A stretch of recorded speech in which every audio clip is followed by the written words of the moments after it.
मुकदमा तो आप पर भी हो जाए, अगर सरकार के खिलाफ आप बोल दो तो आप पर भी हो जाएगी। अभी तो मानस के कुछ चौपाइयों के अंश को मैंने इंगित किया और उसमें मैंने केवल इतना ही कहा, धर्म जाति के आधार पर किसी को बांटता नहीं, जाति के आधार पर किसी को अपमानित नहीं करता, जाति के नाम पर किसी को नीच और अधम नहीं कहता, जाति के नाम पर किसी को मारने, पीटने, प्रताड़ित करने और अपमानित करने की बात नहीं करता।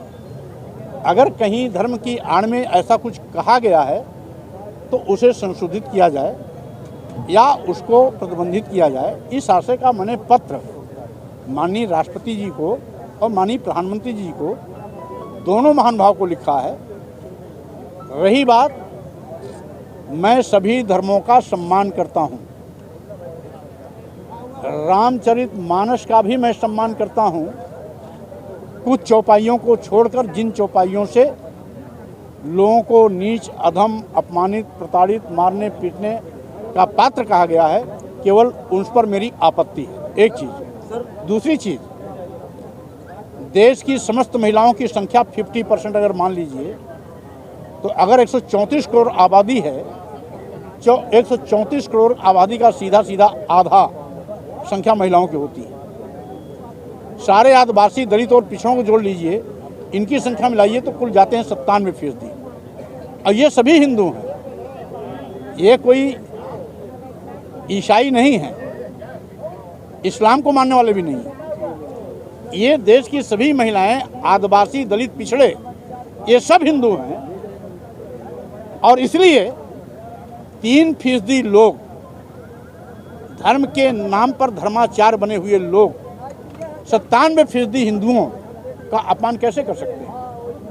हम तो हिंदू धर्म की रक्षा की बात कर रहे हैं। 97% जो हिंदू हैं उनको भी सम्मान दिया जाए तो इससे धर्म और मजबूत होगा। जो लोग धर्म के दुश्मन हैं वो हम पर उंगली उठाते हैं। भाई, अगर 100% धर्म मजबूत हो तो उसे मजबूती कहा जाएगा, या 3% लोग मजबूत हों, 97% लोग गाली खाएं तो वो मजबूत होगा? तो हम तो 97% हिंदुओं को सम्मान देने की बात कर रहे हैं। इसलिए जो हम पर किसी प्रकार कमेंट कर रहा है, इसका मतलब वो धर्म की परिभाषा ही नहीं समझता। सर, आप जाति जनगणना की बात कर रहे हैं। ये भारत देश में सभी जाति के लोग रहते हैं। क्या जाति जनगणना से क्या इसमें कुछ परिवर्तन होगा? पहले जाति जनगणना होती ही थी। 1871 से ब्रिटिश हुकूमत के दौरान जातिवार जनगणना प्रारंभ कराया गया था। 1931 तक लगातार जातिवार जनगणना हुई है। हर 10 साल के अंतर पर जातिवार जनगणना 1871 से लेकर 1931 तक लगातार होती रही है। अनुसूचित जाति, अनुसूचित जनजाति का आज भी जातिवार जनगणना होती है, जिसके आधार पर हम उनके समानुपातिक आरक्षण को सुनिश्चित कराते हैं और समानुपातिक बजट में उनके हिस्सेदारी भी सुनिश्चित करते हैं।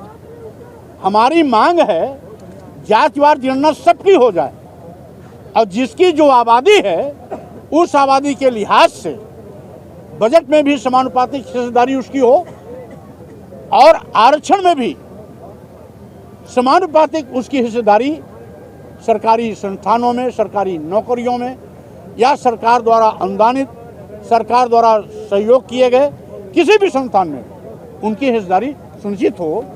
जातिवार जनगणना कोई नई मांग नहीं है। भारतीय जनता पार्टी के नेताओं ने भी जातिवार जनगणना की मांग की थी। 1931 की जाति जनगणना के बाद तो जातिवार गणना हुई नहीं। 2011 में कांग्रेस ने जातिवार गणना कराई जरूर, लेकिन उसका आंकड़ा सार्वजनिक नहीं किया। और इस पर उसमें भाजपा की एक बड़े नेता ने कहा था कि अगर 2011 तक जातिवार जनगणना करा करके पिछड़ों का हक अधिकार नहीं दिया जाएगा तो पिछले 10 साल पीछे चले जाएंगे। यहाँ तक कि अभी 2019 लोकसभा चुनाव के पहले तत्कालीन गृह मंत्री और वर्तमान में रक्षा मंत्री श्री राजनाथ जी ने भी जातिवार जनगणना की बात सार्वजनिक मंचों से की थी। कांग्रेस भी जब सत्ता में थी तो जातिवार जनगणना नहीं कराई, लेकिन 2018 में कांग्रेस के नेताओं ने भी पार्लियामेंट में जातिवार जनगणना की मांग की है। जो सभी पार्टी के लोग जातिवार जनगणना की मांग करते हैं तो सत्ता में आने के बाद आनाकानी क्यों? और हम केवल पिछड़े की बात नहीं कर रहे हैं, आप पिछड़े की जातिवार जनगणना कराओ, साथ साथ और भी सबकी जातिवार जनगणना करा लो, और जिसकी जितनी आबादी है उस अनुपात में उसकी बजट में विकास में हिस्सेदारी भी लगनी चाहिए, और साथ ही साथ सरकारी सेवाओं में उनके आरक्षण को भी जो संविधान प्रदत्त अधिकार है उसके तहत उसका लाभ भी उनको दिया जाना चाहिए। आप जो सकल ताड़ना के आधिकारिक अर्थ बताते हैं कि मारना होता है, लेकिन कुछ लोग बोलते हैं कि ताड़ना का अर्थ होता है शिक्षा लेना। वो आज भी इस देश के आदिवासियों, दलितों और पिछड़ों को मूर्ख समझते हैं। अगर उसी किताब का जिसका हवाला देते हैं, उसी किताब का पुराना संस्करण निकाल लीजिए तो उसमें आज भी मारना, पीटना, प्रताड़ित करना है। और डिक्शनरी होती है, शब्दकोश होता है, हिंदी का शब्दकोश होता है, और आप खुद खोज लीजिए ये लिख करके कि ताड़ना का अर्थ क्या होता है, गूगल पर आप ले लीजिए तो वहाँ भी आपको मारना, पीटना, प्रताड़ित करना आएगा। कोई भी प्रकाशक किसी शिक्षा से नहीं जोड़ सकता। संपादक प्रकाशक होता है, देखा गया है। लेखक की भावना के साथ वो खिलवाड़ नहीं कर सकता। सर, आपके बयान के बाद कुछ युवा लखनऊ में मनुस्मृति को जलाए थे, उसके संदर्भ में आप क्या कहेंगे? अधूरी जानकारी है। वो मनुस्मृति को नहीं जलाए थे, न तुलसी की रामायण को जलाए थे। वो कुछ स्लोगन लिखे थे, स्लोगन जलाए थे। तो बवाल तो यही हो रहा था कि मनुस्मृति को चलाया गया है, उन लोगों के ऊपर मुकदमा भी हुआ है। मुकदमा तो आप पर भी हो जाए, अगर सरकार के खिलाफ आप बोल दो तो आप पर भी हो जाएगी। तो मुकदमा होना ये अपराध को नहीं दर्शाता है। सरकार में बैठे हुए लोग जिसके खिलाफ भी चाहे FIR करा दें।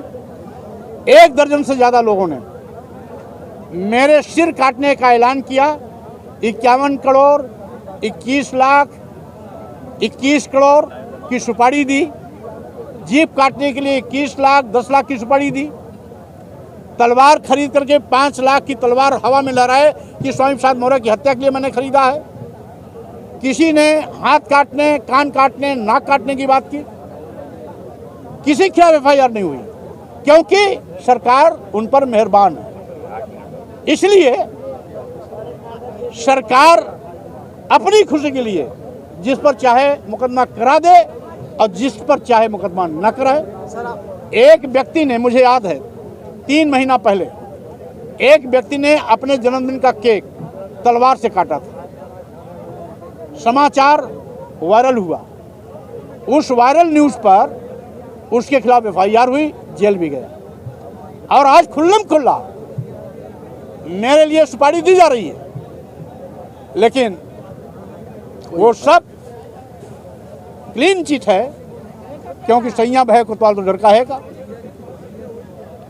सर, आप हिंदू मुस्लिम की बात करते हैं। आपका एक पोस्टर जो कि सोशल मीडिया पर रमजान के प्रति मुबारकबाद दी गई है, मगर हिंदुओं का जो कि नवरात्र अभी होली पे दिया गया, मैंने होली दिया, नवरात्र पे अभी होली पर मैंने दिया। आज सर नवरात्र की हो रही है, नवरात्र इसलिए एक दिन आगे पीछे स्टार्ट हुआ था। जब तक देश की समस्त महिलाओं का सम्मान की बात नहीं करेंगे, हम केवल कुछ देवियों के सम्मान से खुश नहीं हैं। सभी देवियों की पूजा होनी चाहिए और सभी देवियों का सम्मान होना चाहिए। उत्तर प्रदेश सरकार ने हर जिलों में 1 लाख रुपया दे रही है रामचरितमानस का पाठ कराने के लिए, कथा करने के लिए। इसलिए कि अभी तक सबसे ज़्यादा पाठ पिछड़े वर्ग के लोग कराते थे।